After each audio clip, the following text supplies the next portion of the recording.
Réagir, réagir.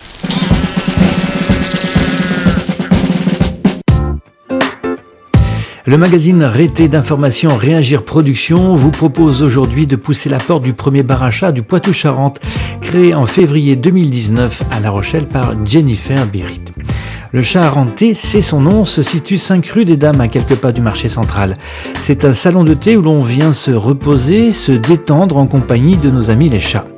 Jennifer, la gérante du lieu, nous expliquera dans un instant comment fonctionne son établissement et les règles élémentaires à respecter si jamais vous poussez la porte de celui-ci. Il faut savoir avant tout que le bar à chat est un concept qui a vu le jour à Taïwan en 1998 et il devient populaire auprès des touristes taïwanais et japonais. C'est en 2004 que le premier bar à chat ouvre à Osaka. L'idée se répand en Europe, puis en France en 2013. C'est là que s'ouvre le premier endroit dédié aux chats dans le quartier du Marais. Puis c'est au tour de Lyon, Besançon, Bordeaux, Clermont-Ferrand, Reims, Aix-les-Bains, Toulouse, Nantes et La Rochelle, bien sûr. Oui, c'est ça, c'est né au Japon, donc c'est arrivé en France en 2012. Du coup, il y en a eu plusieurs qui se sont construits en France, avec notamment plutôt dans les grandes villes, donc tout ce qui est Paris. Moi, j'ai visité Bordeaux, Toulouse et Nantes. C'est un salon de thé, tout simplement, coffee shop, avec des boissons chaudes, des boissons fraîches, et avec des chats qui vivent ici, c'est leur maison, et du coup, on respecte leur bien-être. Alors, il existe, je sais, alors peut-être pas en France, mais des bars à chats qui sont à thème, par exemple des chats de race ou des chats noirs. Est-ce que c'est votre cas ici? Est-ce qu'il y a une thématique ou pas? Alors pas du tout, à part que moi c'est des chats que je recueille en fait de la rue. Je suis en partenariat avec une association, donc l'association Planning Chat à La Rochelle, et du coup ce sont des chats qui ont été abandonnés, trouvés à la rue, et du coup nous on les repropose à l'adoption. On est famille d'accueil pour l'association en fait. Alors, est-ce qu'il faut une licence pour ouvrir ce type de bar? Alors, il faut un certificat de capacité pour pouvoir travailler avec les animaux domestiques. Tout ce qui est diplôme également au niveau des normes d'hygiène qui sont importantes. Et voilà, après, rien de plus basique qu'une entreprise. Est-ce qu'il y a des chats qui, malgré vous, sont agressifs?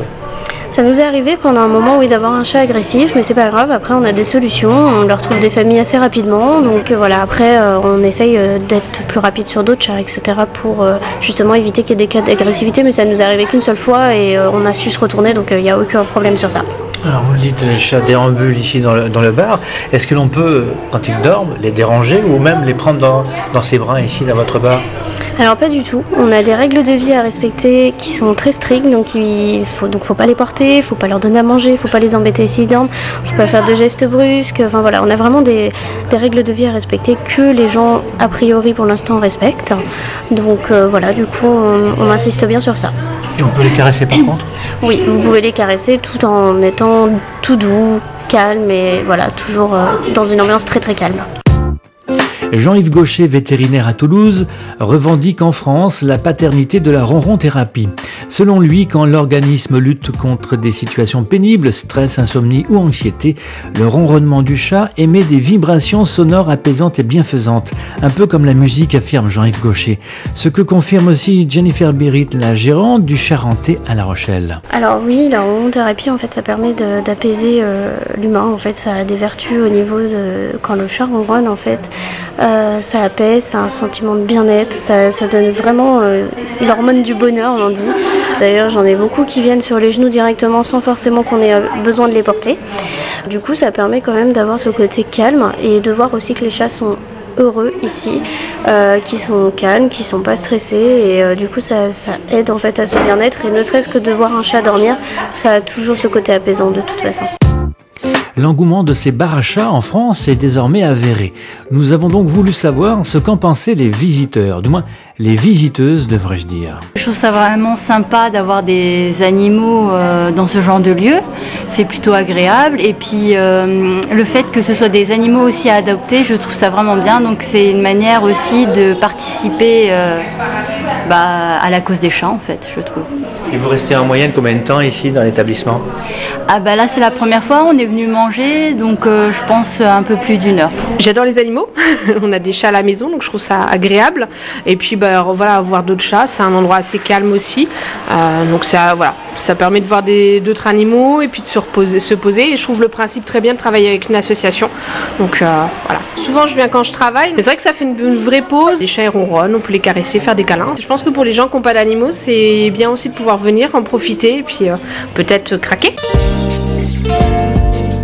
En France, il n'existe actuellement aucune législation spécifique à cette activité. Cependant, puisqu'il associe un lieu recevant du public et fait le commerce de produits alimentaires et une chatterie dans laquelle vit une troupe de chats, chaque lieu devrait présenter au minimum des caractéristiques qui répondent aux exigences réglementaires. La préfecture, les directions départementales de la protection des populations et les inspecteurs de salubrité des mairies sont les organismes compétents sur le sujet. Merci à Jennifer Birit de s'être prêtée au jeu des questions-réponses. Sachez que le Salon de thé Le Charentais organise régulièrement des soirées jeux de société ouverts à tous au 5 rue des Dames à La Rochelle. Vous pouvez réécouter ce reportage sur la page Facebook de Radio Île de Ré, Île de Ré TV, en n'oubliant pas de caresser surtout le pouce bleu, vous savez, celui qui pointe à midi. Ce reportage charentais a été réalisé par Stéphane Nadous pour Radio Île de Ré. Réagir, agir.